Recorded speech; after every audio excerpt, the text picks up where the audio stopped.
Welcome to Flat Earth Debate Live. I'm your host, Nathan Oakley, and if you are new to this channel, or you've not done so already, then be sure to subscribe, hit the bell notification icon, and join button if you'd like to become a Nathan Oakley 1980 channel member and keep up to date with the Flat Earth Debate. If you would like to support the channel, there is a super chat that runs alongside each of these shows while they are live, and there's also a PayPal, Patreon, crypto, and thanks button in the info box below the video. Most importantly, if you'd like to join the discussion, simply mute the page you are currently watching, then click the link in the info box below this video to join the panel and express your views on the nature of Earth. If you do join, please don't swear. If you do, you'll be ejected, and if you are, please don't try to rejoin the stream using sock accounts. You'll be warmly welcome back on the next stream. Please also share the show on social media. Sharing the show obviously increases the live audience, but this in turn increases the chances of a more diverse panel, so please share the show on Facebook and Twitter. Now, we are joined by Adam, 10th Man, Refracted Curvature, and a whole bunch of people in Discord, so welcome one and all. Good morning, good morning. Hey!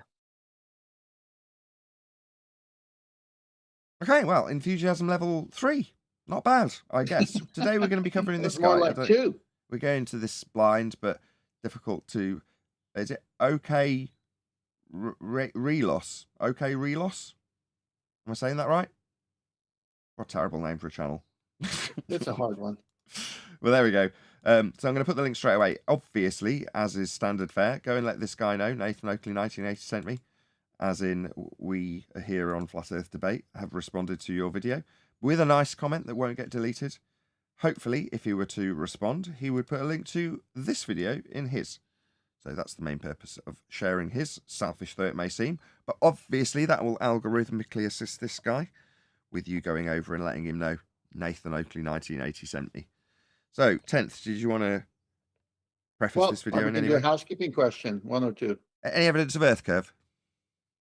Well, that's what we're asking for, right? I mean, that's all they have to show us is Earth curve. They say it exists. They tell us by the math where it's supposed to be. And no evidence for it, but people sure do believe it exists.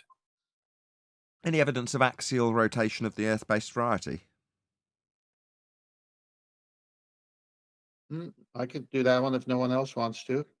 Going once, going twice. All right. Yeah, well, if the Earth is turning, like they said under the Foucault pendulum, then it's got to be turning under an airplane, hot air balloon, and anything else that leaves the Earth. So that's what we're looking for, is axial rotation. But we can't even prove that, just like you can't prove R.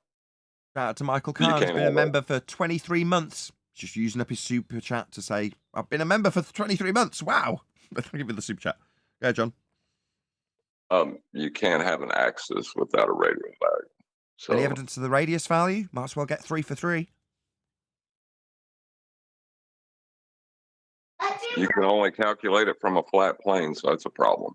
What, like Al Biruni calculating from this flat plane to get the height of the mountain? Indeedy weedy. Right, let's get on with it. So go and check out this guy. I'll post his link again. Standard fare stuff. Go and let him know. Nathan Oakley 1980 sent me. Hopefully he'd respond and put the link to our video in this video. So check him out. There's a link going by right now. Hang on, before you start, I think just the last few questions are so powerful that why isn't everyone questioning this lie of the globe when we just killed it with just these few points? That the very evidence necessary for your show not to exist and us not to be here this morning, we're showing that it doesn't exist. That's why we're here this morning on your show. But it's like, it's so clear cut. Why isn't everyone getting it, Nathan? I don't know. Well, there's got to be a reason. I mean, we just had the housekeeping questions, which would, if answered in the affirmative, you would not be having a show on the subject. Indeed, it's an evergreen subject. I'm not going to lie. So why is this mass psychosis of people not able to critically think and say, yeah, if I live on the sphere, it better have a radius value. It better be where it's supposed to be, physical geometric horizon. But then we see that it's not, and the Earth's going to be 263,000 mile radius at 10 miles out. What's going on here? How come people can't put 2 and 2 together? Because then it doesn't matter anymore. Right? What doesn't They matter? can't have the globe, then they can't have anything. Super chats seem to be flying in thick and fast. So another shout out to Michael Kindness. This is a real one. God bless Nathan, panel, and chat. Thank you very much indeed for the super chat, Michael. Really appreciate the support. Also, Oz, member for 2 months. Hey, everyone. Please laugh at me. I'm very entertaining. Okay, fair enough. There you go. I'm laughing. Not at you. Just appreciative of the super chat. Thank you very much indeed for the super chats. Really appreciate the support. Maybe the question we should ask is, instead of what's wrong with all of them, is what's different about us that we're able to see it. Yeah. With that's a me, good it was one. lack of television, just lack of indoctrination, leaving me, as Quantum Eraser would describe, as a blank canvas. In other words, if you're not necessarily as poisoned with the mainstream narrative day in, day out with news and television, which I wasn't from leaving home at 16 and not being able to afford the TV license, so I just didn't have a TV. Very beneficial. I'd switched off from the news itself after I figured out it was fake when I was about 12. So then I just lost all interest. So for me, that was very fortunate, because when it came to the concept of the world I experienced, I was very open to the world I experienced, as opposed to the world I'm told I live in on TV. So I don't know about anybody else. If anybody else wants to answer that question before we get to the video, this is a fascinating subject. John? I will. I think Chocolate and mine and others on the panel are the same. It doesn't match the reality we lived in, and we questioned it all our life. I didn't. Oh. I thought I had a pretty good finger on it, you know. Thought I Right. understood everything fairly well. As a glober, you mean? I would. Hold on, Chocolate. Just contextualise that for us, John. And if there's anything else, then Chocolate. Oh yeah, when I was a Glober, I thought I knew basically everything, or I could look up and find any answer to any question I may have. I thought I either knew it or someone else did, you know. Like I thought everything could be known, And was the and was known. and was the relinquishment of that notion painful? Yeah, that was probably the hardest part to get through. Right. It Hence me made asking. me physically ill. Sorry, I'm cutting you off, John. Say again. It made me physically ill. Yeah. I mean, obviously, you're the best first-hand example of that pain that we detail when we say share your pain, because they can't overcome a flat earth, that there's a necessity to have their globe. But we talk about it with reference to cats. We talk about it with reference to that guy whose name I must memorize, that we covered like 2 days ago. For some reason, he's got a name that's very forgettable. 10th, can you remind us the guy who explicitly make it Bill stop? Whittle. Say again. Bill Whittle. Bill Whittle. Bill Literally Whittle. titled his video "Make It Stop." Just priceless. I mean, he is going to be the poster child for that pain being put out on camera for everyone to see, right on his sleeve. Unreal, man. Cats, bet you could kiss that guy, because you're not going to be my example probably moving forward, unless I can't remember the bloody guy's name. Then it'll be you as the example. But yeah, John is our panel member that can iterate this to us nice and concisely. The notion of not knowing when we describe the anti-flat earth path is the path of, it's terrifying to not be able to disseminate how everything in the known existence works. You know, they even tell you back when you were a normie for us on the panel, or for you if you're a normie watching, or if you're an ex-normie anti-flat earther who's fell down that hill, they tell you they want their theory of everything, don't they? Yeah? They want to be able to explain everything so you don't have to worry your precious little head about it. That's what this is all about, right? Now, the reverse, for me, was true. When I found out it was flat, thanks to Math Powerland, shout out to you, and your clay that you're selling now, hope you do well. I went in and woke my wife up with excitement and glee. I was really excited about the notion. Suddenly things made more sense. Suddenly I was a bit more excited about the world I lived in. The notion of not knowing, to me, is exciting. Wow, hope I find out. Anybody else want to go? And then we'll come to this video. Didn't think this would be the start of the show, but it's good. I was going to add, flat Earth's a secondary thing to my kind of eye awakening. It was more evolution, biology, and realization of the creator there that kind of, and the point of that realization was it came from excessive detail, realizing the answers weren't there. And and coming to your own conclusions about what information was and how the hell DNA worked. So by the time I got through that, which was in a way to reject a lot of my training, if you see what I mean, when somebody went to me, it's flat Adam, just to wind me up. I went off, I think like most people do, disprove it.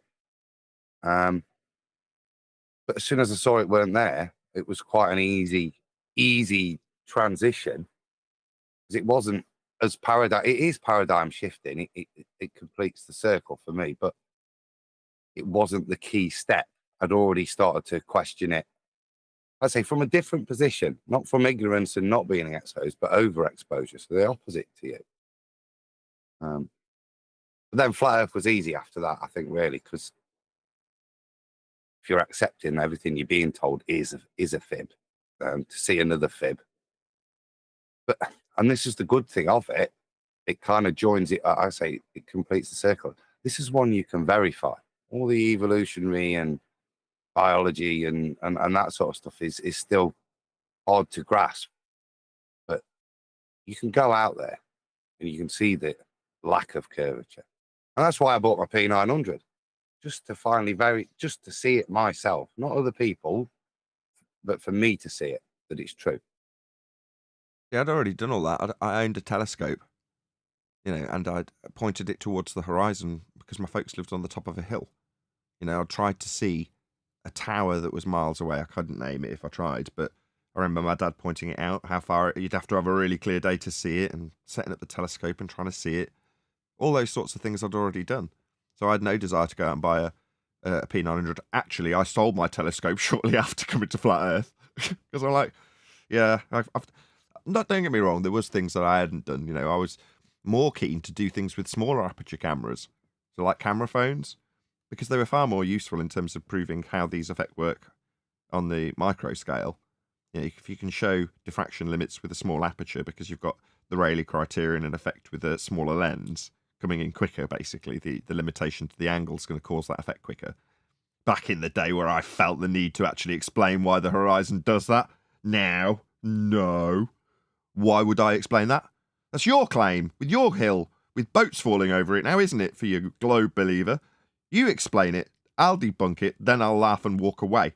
Yes, I do know what the diffraction limit is. Yeah, does it matter? Do I need to explain it to you? No, I don't. It's not necessary for me as a flat earther.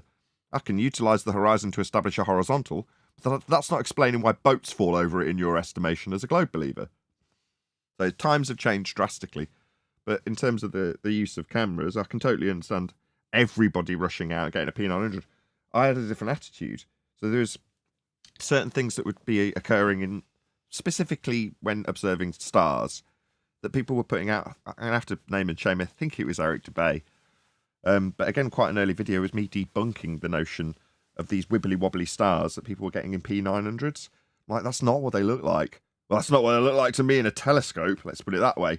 After you piss around for hours and then trying to get the damn thing just to be in the scope, when you finally get it in focus and you can finally have a proper good look at a star, number one, you don't forget it because it's taken such a lot of effort to get there with a manual telescope.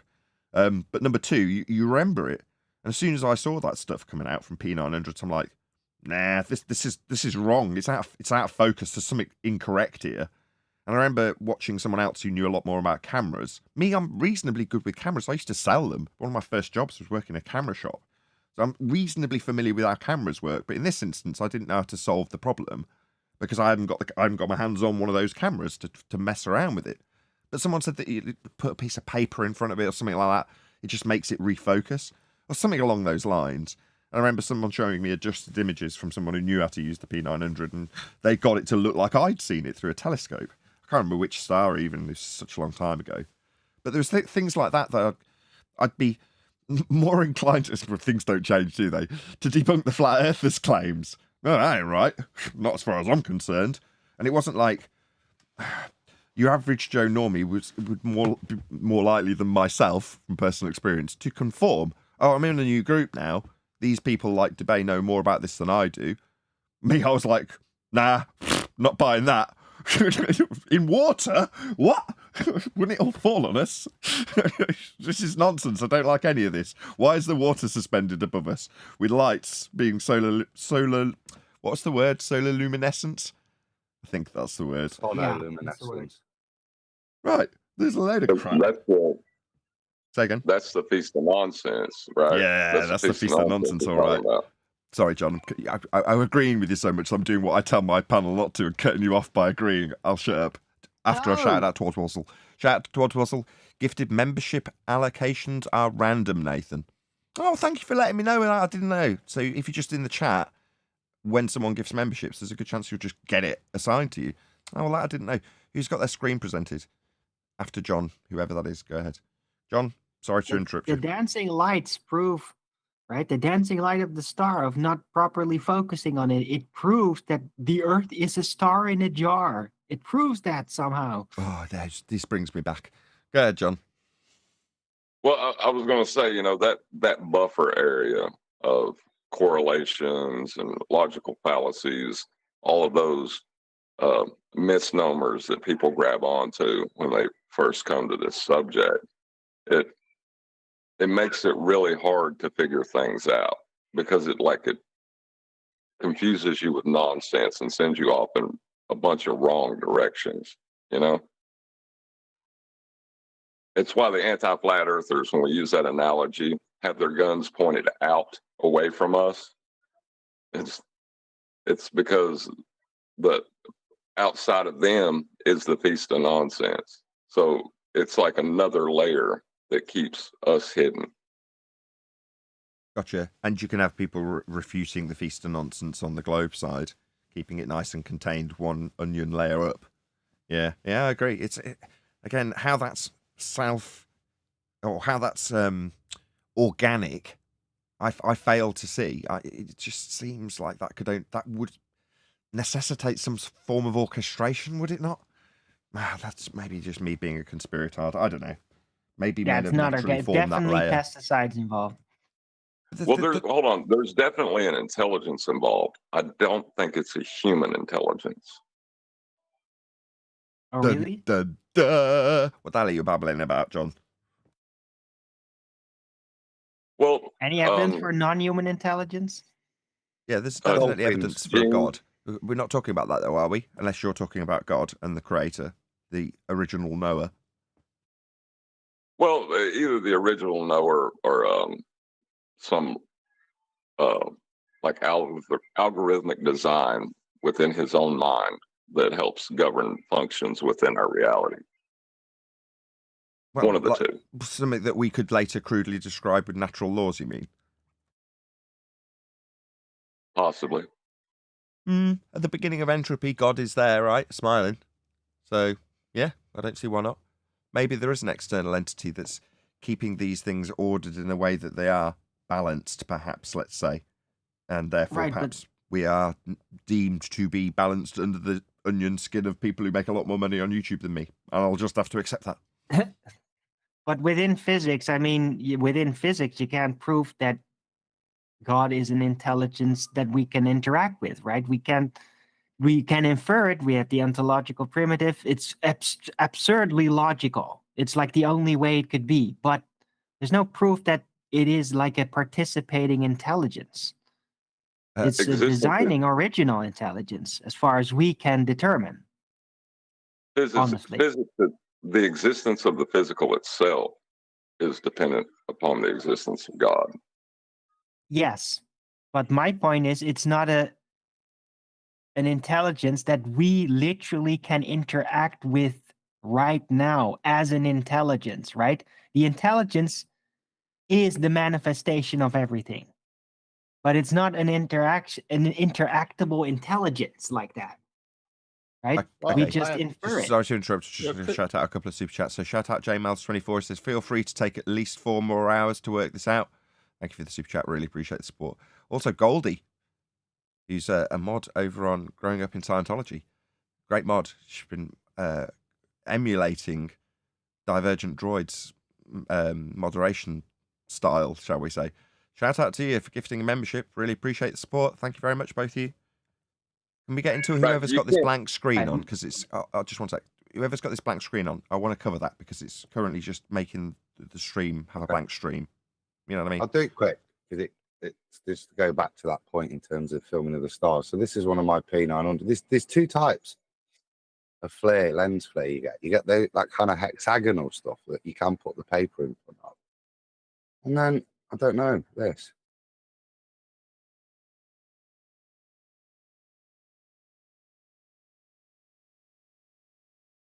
Now that is more the sonoluminescence effect, Right. as opposed to that hexagonal lens flare that you can get. So I've had both. This is much, much harder to keep in and get it to do it. But you can see there's something very different there. And you can almost see cubes, geometric cubes and lines joined. It's very weird. And like I say, hard to find, but that's Venus, right? I don't know. I don't know what it was. It was when I first got it, and I tried hours to get this again. But like I say, you only get that lens flare. But I did get it once. Yeah, like I say, this is not what I saw in my telescope. So this is what I took issue with, actually, Adam. I know you said. Yeah, no, I wouldn't say what it is. I'd just say I get two different things. It's hard to resolve. It's moving. It looks like it could be a lens, but I don't know what it is.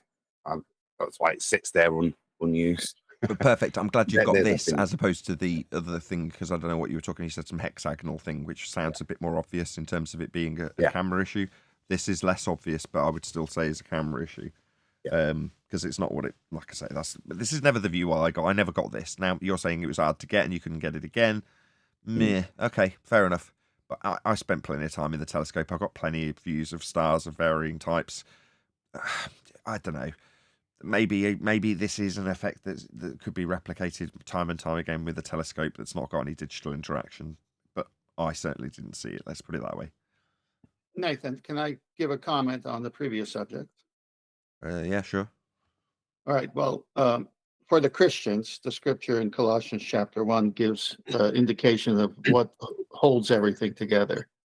He is the image of the invisible God, the firstborn of all creation. For by him all things were created in heaven and on earth, visible and invisible, whether thrones or dominions or rulers or authorities. All things were created through him and for him. And he is before all things, and in him, this is a key verse, all things hold together. So the Creator definitely has created creation, and he holds all things together. I mean, it wouldn't be here without him. So whatever the mechanism is, he's in charge. Over 100 people watching. Woo, woo, woo. Please share the show. Massive shout out to all of you who smashed that share button already. That's the only reason we've got over 100 people watching. So thank you very much to all of you who shared. Now, in my haste, in an attempt to get straight on to the reaction to this video, we're now 25 minutes into the live stream. That was me trying to break straight into it after the intro. Nope, definitely not going to happen. But I think it was worth it. Hopefully the audience will agree. Anyway, we are going to get into this now. So I'm going to do it again. I'm going to say, go and check this guy out. And this time I'm going to say, go and do it like immediately. So like as we're talking, go and say to this guy, Nathan Oakley 1980 sent me, leave a nice comment so it doesn't get removed. And you can see, as I've put it in there right now, his link in the live stream chat.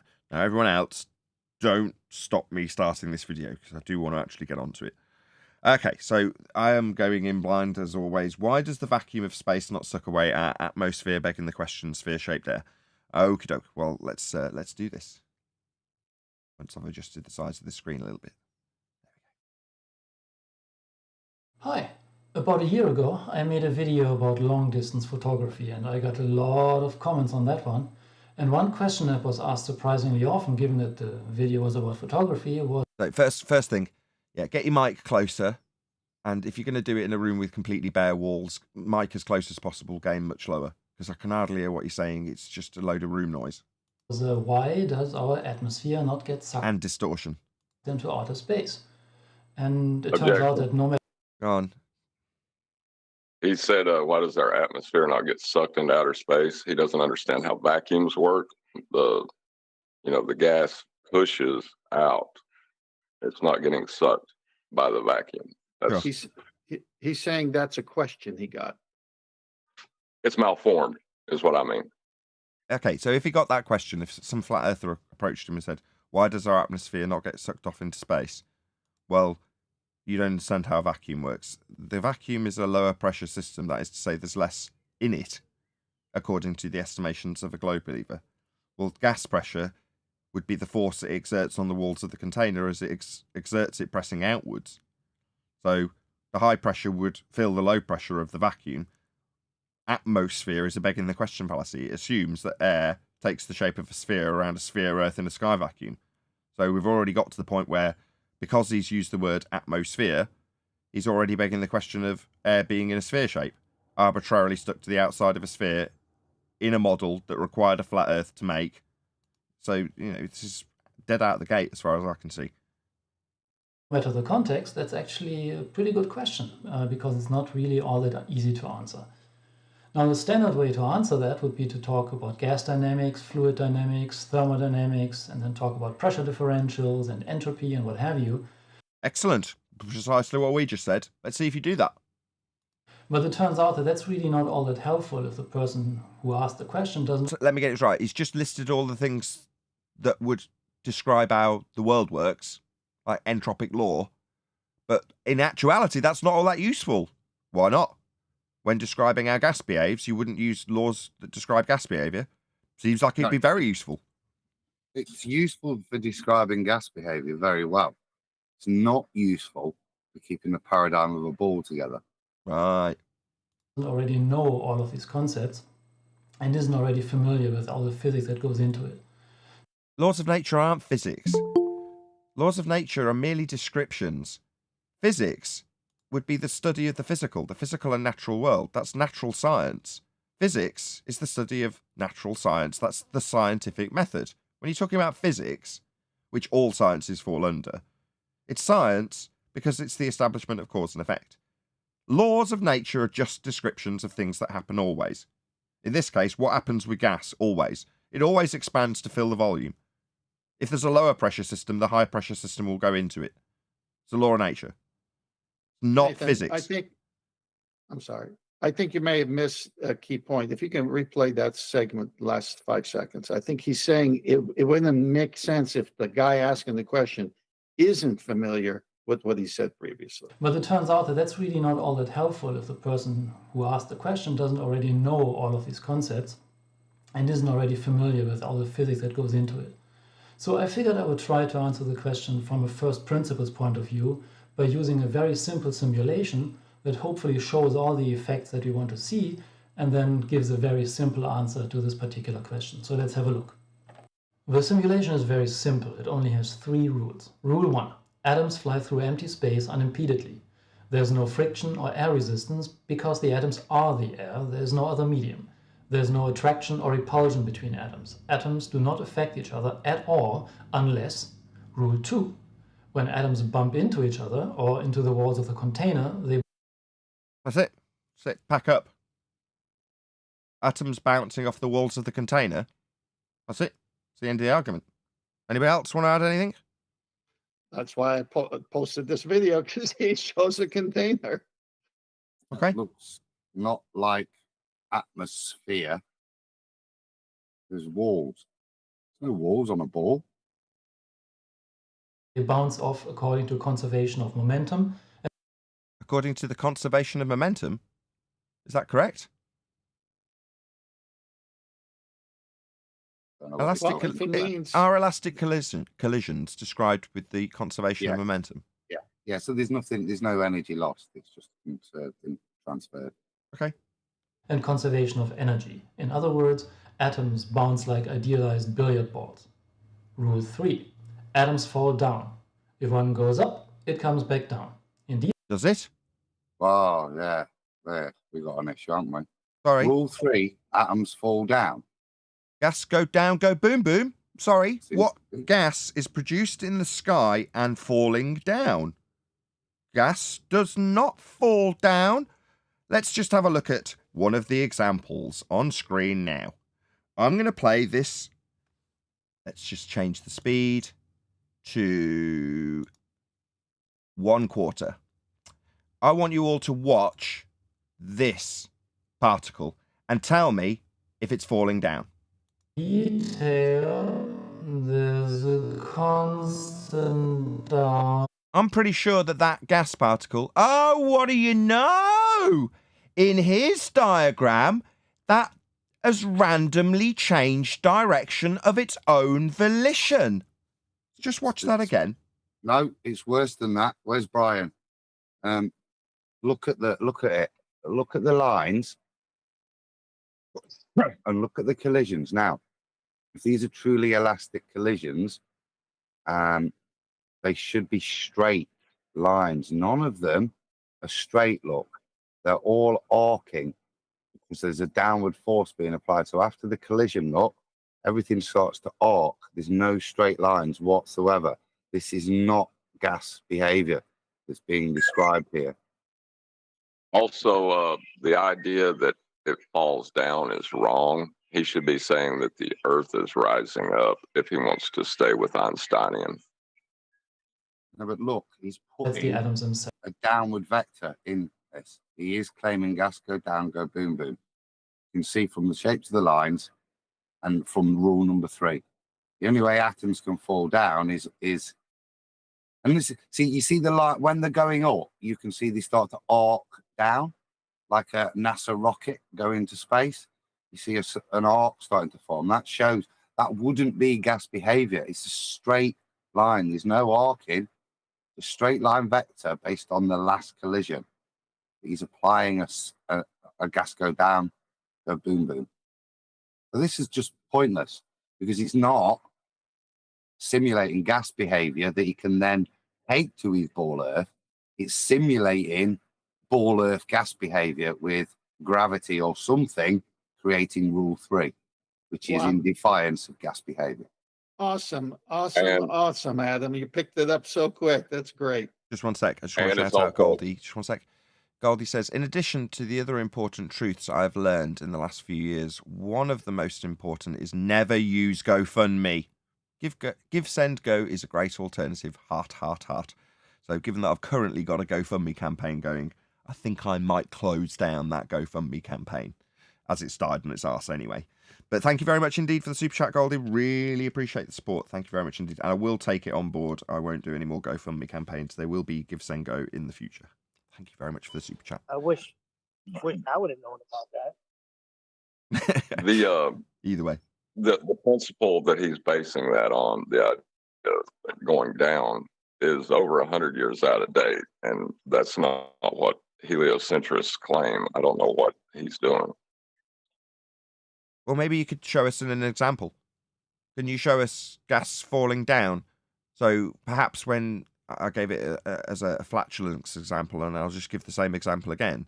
You know, how many times have you noticed that those farts fall down to the ground with a curved trajectory? Well, they don't, do they? Gas isn't falling. It disperses in all vectors to fill whatever volume it's got. It moves in all directions. It doesn't have an additional downward bias. Gases don't go up and then in this description suddenly decide that, no, I'm just going to fall back down again like a solid, bonded, bouncy ball moving through air. That's not gas behavior. This is deceitful. Nathan, if he's created this model to show how gas go down because it's got a bias downwards, well, then he doesn't understand gas behavior, and this is deceitful. Nathan, this is what we It's also 100 years out of date because that's not what the higher level of heliocentrism claims. They're claiming that the Earth is rising up, the gas is dispersing, but Earth is rising up beneath it. Yeah, 108 Nathan, years this out is of a date with perfect- mass attracting to the mass of Earth. So gas that has mass has got a downward bias because of the mass of Earth. Well, yeah, 108 years out of date. Go ahead, 10th. Sorry. Thank you. I'm sorry. This is exactly a perfect example of what we talked about earlier, when what they try to describe goes against natural law. So here he's got a container, which you need for gas pressure. He starts off okay, and then all of a sudden he inserts something that has to be inserted because what they say can't work. It's a violation. And so they have to put these arcs. And as Adam spotted it, that's not what gas does. So They change everything to match the paradigm rather than letting actual facts and true experimentation of any kind dictate reality. Everything has to match the globe and everything that goes with the globe. So John's point is good. Adam's point is good. This guy has a container. He's got gas pressure, but then he changes gas laws to say we live on a sphere.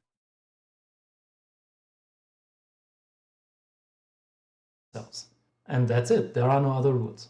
About those red bars on the sides of the container. Those are pressure bars. They show how much pressure the atoms exert on the sides of the container.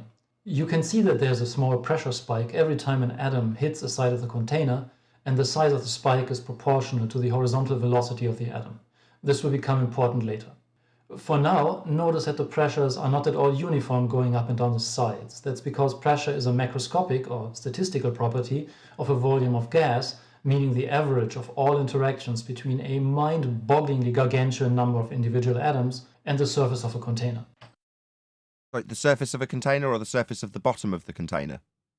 Just the surface of the container. So how much pressure it presses on the container, not on the bottom. But you've got gas going down. You've got a downward bias. Yeah, gas with a downward bias. So will gas go down, go boom, boom? Like solid bonded bouncy balls? No, definitely not. For example, right now in this room, this 1.25 liter water bottle contains this many gas molecules. The simulation, on the other hand, contains only 10 atoms, which is a somewhat smaller number. That means that there's a lot more variation in the statistical results because the sample size is so small. In order to get reasonable results, we have to increase the number of atoms. Like here. This simulation follows the same rules, but contains 35,000 atoms. It's now much harder to see or let alone follow individual. Got a question. These bottles got a lid on it. Has this simulation got a lid on it? Because what happens when they go to the top and they've got a free passage? He's still got 10. He's had 10 molecules all that time. It's never gone down to 9. This is not a true simulation. Even he's going to put it in because he's now put a lid on it. If his computer model is analogous to his bottle with a lid on, then nothing can escape because it's contained physically, even whether you put a third rule in or not. Atoms, but the statistics work out much better. Note how the pressure graphs show a lot less variance and indicate that the pressure gets slightly lower from the bottom towards the top of the container as expected. Okay, now show us in physical reality. What's that? Point at the sky and say we've got a gas pressure differential that would require containment to achieve in the first instance. That's not going to work. Yeah. Also notice And the the empty pressure, space hold in on, the the pressure gradient within that simulation, I mean, that's not how it works. I mean, irregular air in a bottle is not going to gradient to that degree. That's not how it works. No, well, the dynamic system that we experienced, were we to beg the question and point at the sky and say, there you go, gradiated system. Yeah, which required containment in the first place. center. The big question I want to address is about vacuums, and if you recall, there are no special rules regarding vacuums in the simulation. So before continuing, we should test whether the 3 simple rules we do have support realistic behavior of vacuums. The sphere has a small door on the bottom that I can open with a key press. When I open the door, notice how the vacuum inside the sphere sucks in the surrounding air exactly as expected. No. You say that there's a door here. Well, that door wouldn't be attached to any of the stuff on the outside of the door. What's he talking about? Further to that, you have instantaneous filling of this with entropy. You know, we can demonstrate that. We've got a demonstration of a guy with bromine opening the tap like a door and it instantly finding equilibrium between the 2 chambers. This has got what? Why isn't this gas particle moving into this space? What's it bouncing on? Is this a container? A vacuum container? Right? Okay. So what exactly is stopping these going into here? What is it that's the barrier? We don't see any barrier. Now you've said that there's a door. Where's the door? We don't see any of that. What I see is gas stopping at a black area. This gas particle and this, all of these are on the outside. What's stopping them going into this black area?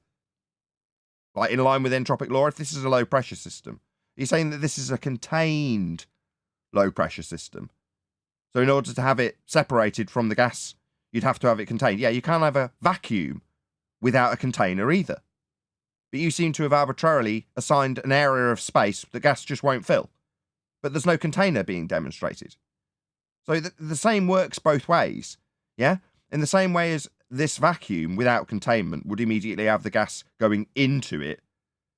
If this was the gas with all of the particles in a circle arbitrarily not dispersing, and then you introduce a vacuum, again without containment, all of them would disperse into that. That's just what they're doing. They're all moving in all directions. But somehow you've decided to say this black area is a vacuum. All right, how is that being achieved in the model? Just arbitrary. No, it's just a black It's area. a door. Where's the There's door? like yeah, but a door to what? How is it a door? Is that like an entrance of like a tube, or like what is he even talking about? Making I don't it get up. it. Just making it up. Notice how I said the vacuum sucks in the surrounding air, but that is Yeah, that's fundamentally incorrect. You saying that vacuums suck in air? No. The gas particles, when they go to the gap, they go through it. Yeah? That's what gas does. So instead of bouncing off the outside of the vacuum chamber, because it's a chamber that's sealed, it hits a gap and there's nothing to stop it bouncing off. Okay, yeah, that's how gas makes its way into a vacuum. Likewise, if the sky was a vacuum, instead of hitting something that contains our gas pressure, it would go out into the lower pressure because nothing's stopping it. So space is immediately debunked. It's just this model, which is meaningless, when we can show people actually dealing with things with gas at pressure and vacuums next to them in a physical demonstration. We don't need this computer simulation. We can show this. just a figure of speech. But he's Vacuum conjured does up not- something new, though, Nathan. Remember sphere-shaped air, atmosphere? Well, now he's conjured sphere-shaped vacuum in Yeah. the middle of a gas pressure situation. That's new. And it's not new. Please rewind. No, it's not that new. We have on occasion had this come up before, and hence on occasion we'll add to the housekeeping question: can you have a gas pressure or a vacuum without a container? Occasionally, I'll drop it into the housekeeping. I'll just mix it up a little bit and say, can you have a vacuum without a container? And the answer is also no. That's Can you true. rewind 3-4 seconds, because he says it's just a figure of speech. All right, okay.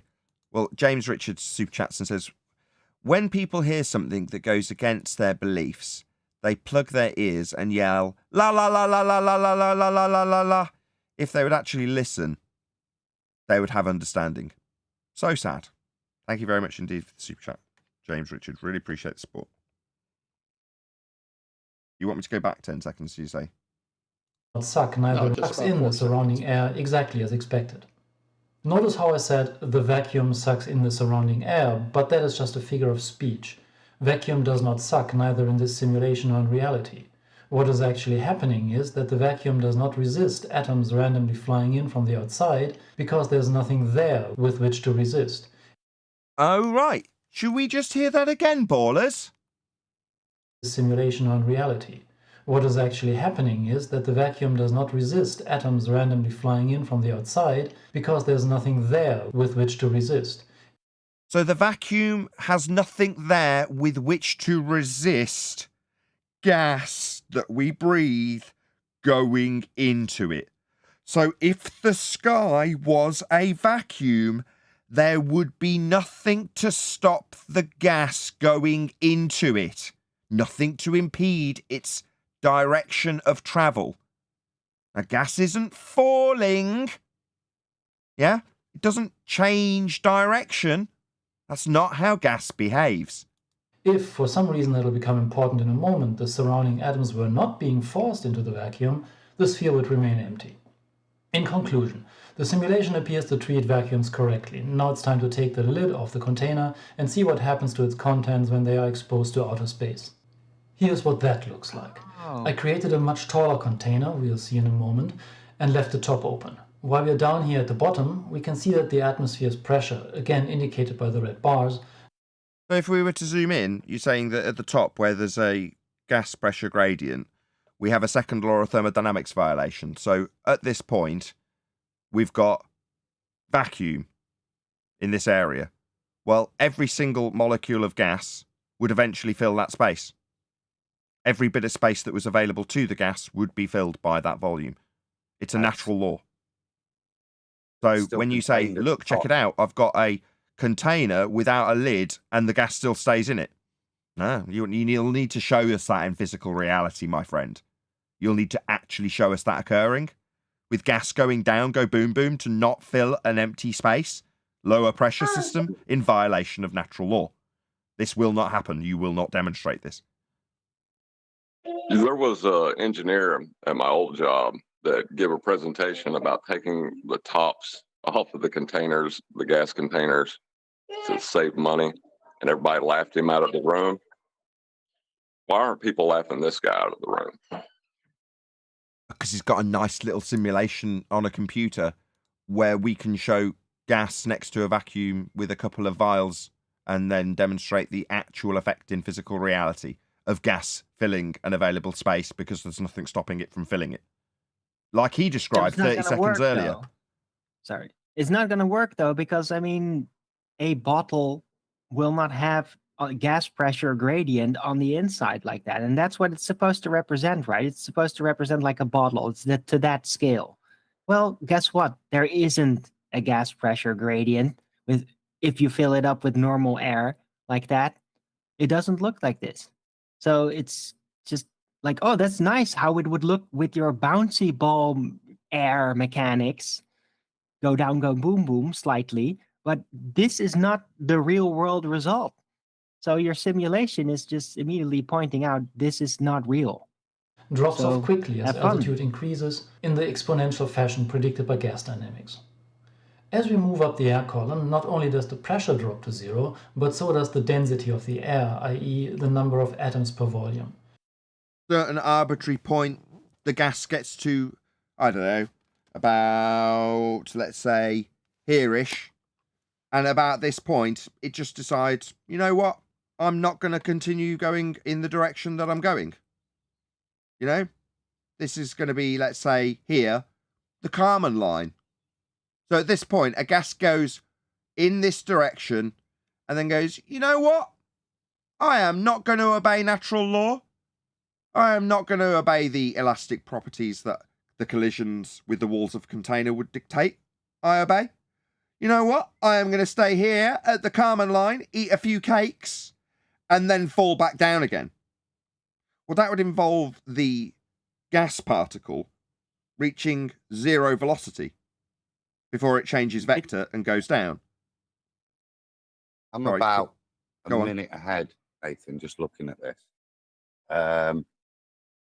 That's exactly what is going to be described in this computer program in a minute. You're going to see gas particles hit zero and start coming back down. Really? Yeah, Would that I not was mean that gonna they would ask, have to does he reach? actually Would that not show mean it that- up close? wait, Would that, yeah, hello, well, just- colour commentary? Yeah, would that not mean they'd have to reach absolute zero? yeah, this is what the other issue I've got. Let it play. But the other issue I've got in terms of the dynamics that are being portrayed here is this hitting of the wall. There is no wall. You're on a ball. Yeah, there is no column of oneness. You've just got the ground and nothing, just a straight escape. Now, this appears to be part of the dynamics. As he goes up the column, as you get to 5 minutes on, you'll see as it's hitting the wall, how power's being taken away. And it starts heading down, and you'll see them change direction in a minute. So. Absolute vacuum.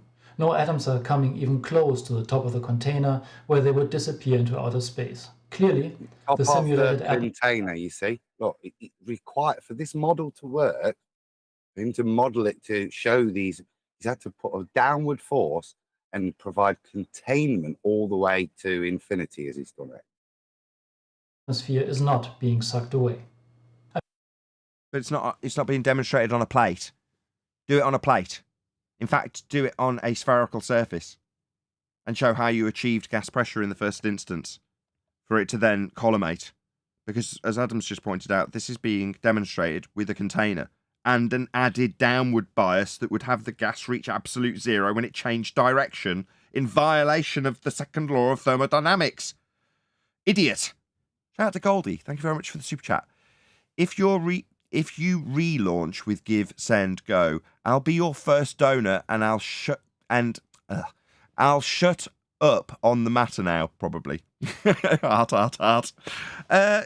Yeah, I mean, I would love to actually not be stressed about amplifiers and replace the other two I've took out of commission. So yeah, I had a lofty ambition to replace all 3 of the amps that I was using. All 3 have been taken out, and I'm now on a bare bones system that was put into effect as about 3 hours ago, which I'm very pleased with, but it would be nice to have the whole system working, because then I'd have some redundancy. But yeah, I may do that, Goldie. I don't know. I may or may not. I'll discuss it with the wife in terms of the legitimacy of asking for more amplifiers, simply because I want to replace old ones when I can now run the show. I have got 1 amp, which is the bare minimum I need to do it with. But yeah, it'd be nice to get the other 2 replaced. Bloody hell. I may do that. I may not. But thank you for your support, Goldie. Really do appreciate it. And whatever the next campaign I do won't be on GoFundMe. I absolutely promise. It probably will be on Give, Send, Go.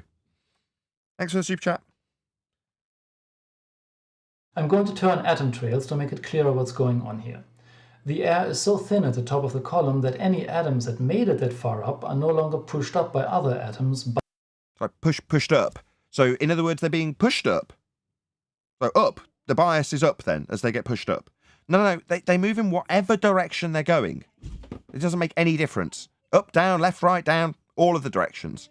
The difference is that when they hit something, the ground or the plate, if this demonstration didn't have a container, yeah, would be that they'd hit the ground, and then it doesn't matter which vector they go, because all vectors are space.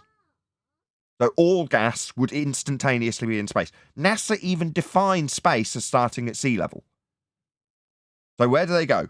Do they go up and hit the sides of a container? No. There's nothing to hit. In fact, the ground's falling away at 8 inches per mile squared. So there's less and less of to go further away if they're going in anything other than a directly upwards vector. Yeah, they're going to go into space because there's no containment to achieve gas pressure in the first place. This is what I want you to look at. Watch them hit as we're going up to the top of this column.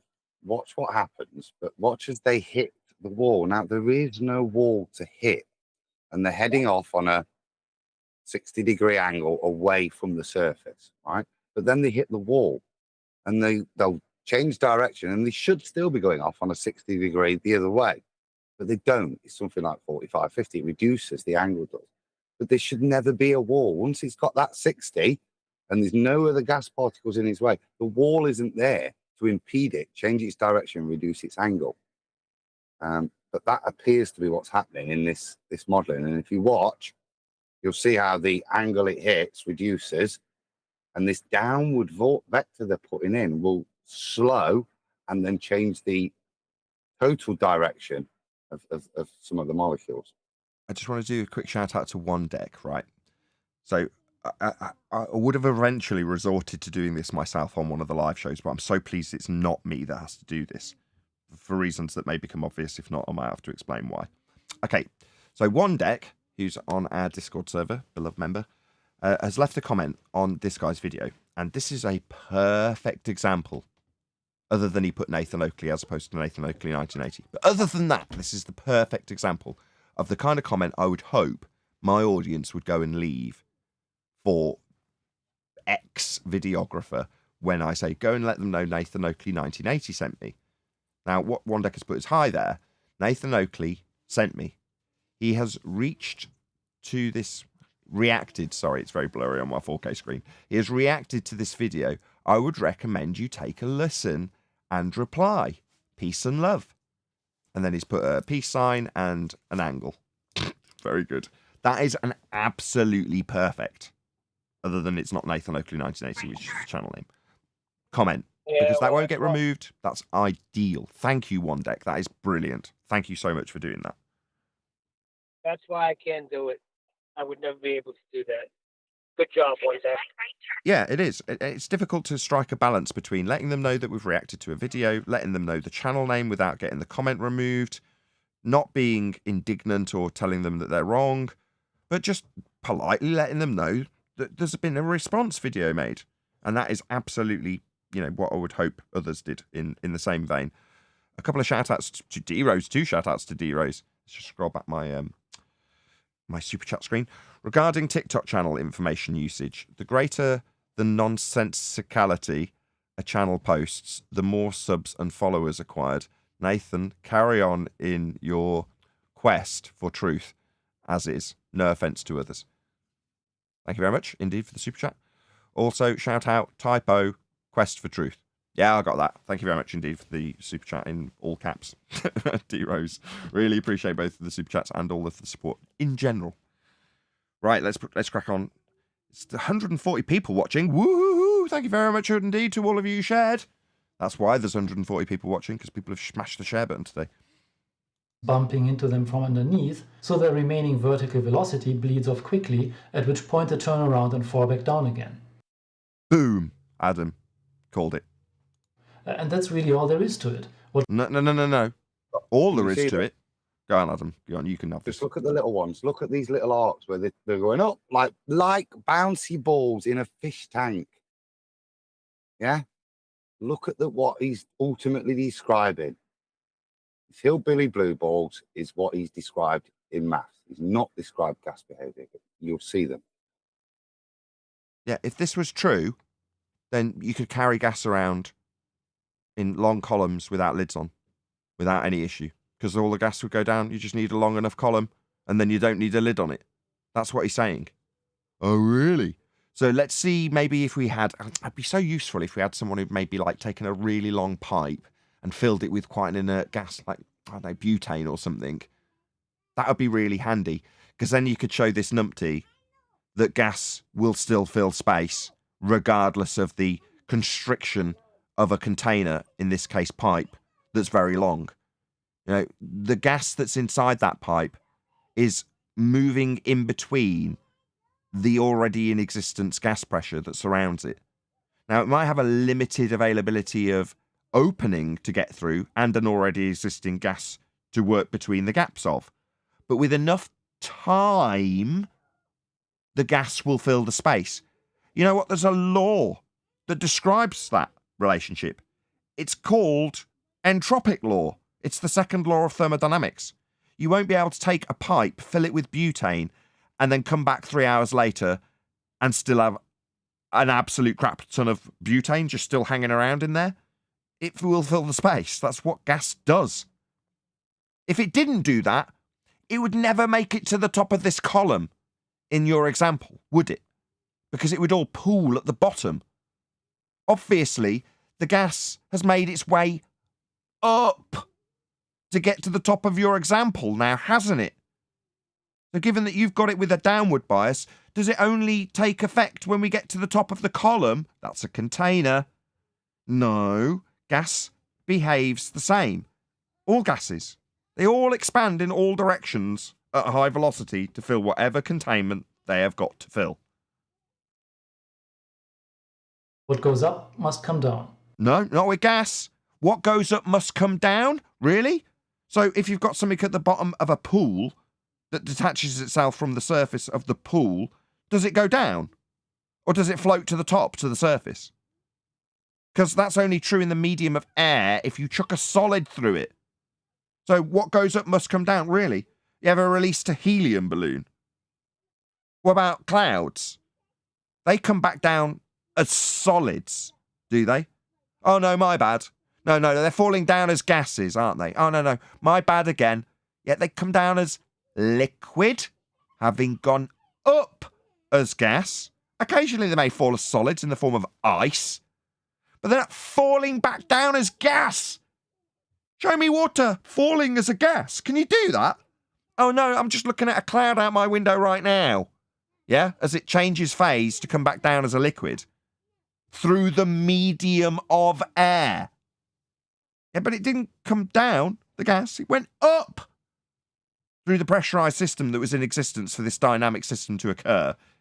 In this instance, the water cycle. While the vacuum of outer space can... Yes.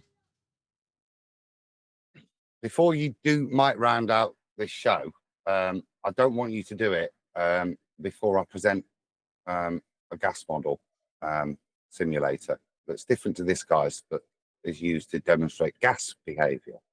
I don't know if you're going to get to the end. I'll do it then or do it now. It's up to you. Well, I'm I'd happy. just like to I was going to say, I'm happy we've covered enough of this 8-minute video. We've Yeah. got 5 minutes in, and Right, we've got cool. we've got to the point that he's making. Gas go down, go boom, boom. We've got it. I think we've heard enough. Go ahead. Okay. In which case, then, if I can just share this is the gas pressure simulator here, just to show. I've been critiquing the angles when we're seeing it and the lines they're drawing. So I'm just gonna put one pump into this and just watch the molecules. Okay, give them a chance. Obviously, this is much slower, and it's just for demonstration. But you can see here each collision is angularly based on the last thing it hits. There's no insinuation of a additional downward vector. And this is with containment. What I'm going to do, just to prove the point, is open the lid. And I don't think I need to say any more, guys. I don't know. Where's your arcs? Forget the arcs. I've opened the lid. How much is left? How long have we been going for? 5 This seconds. Demonstrates gas behavior.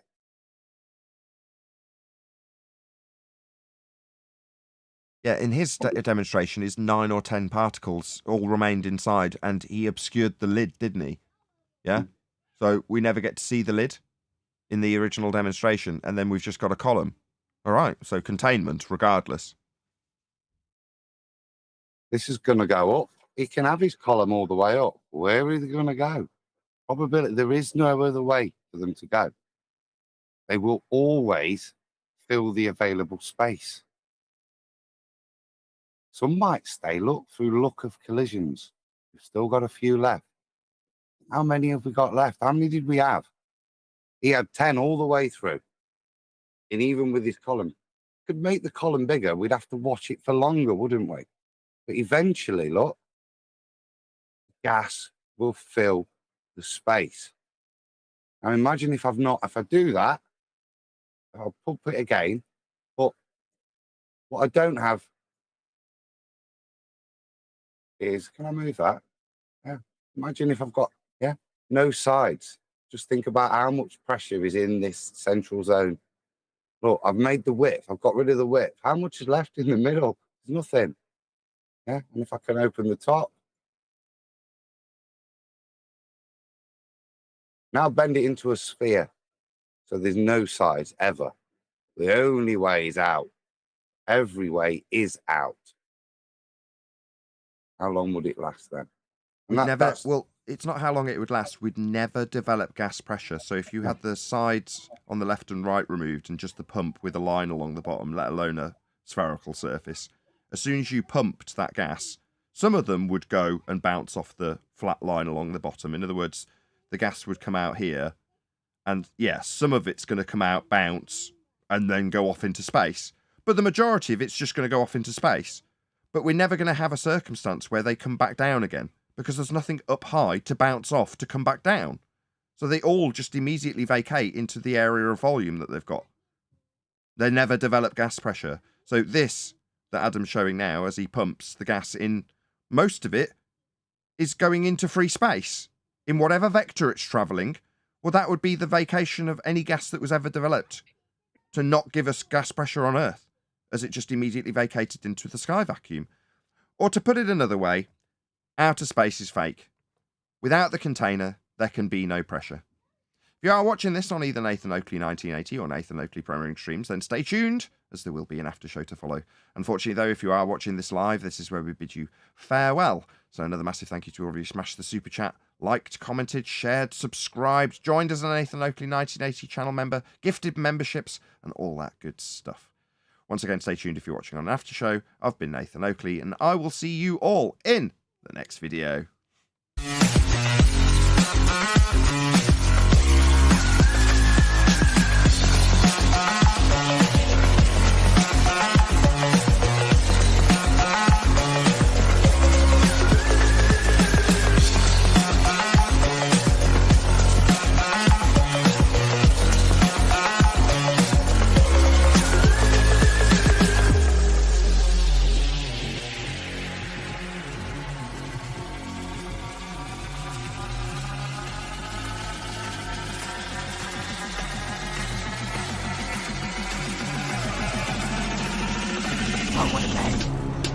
bloody day.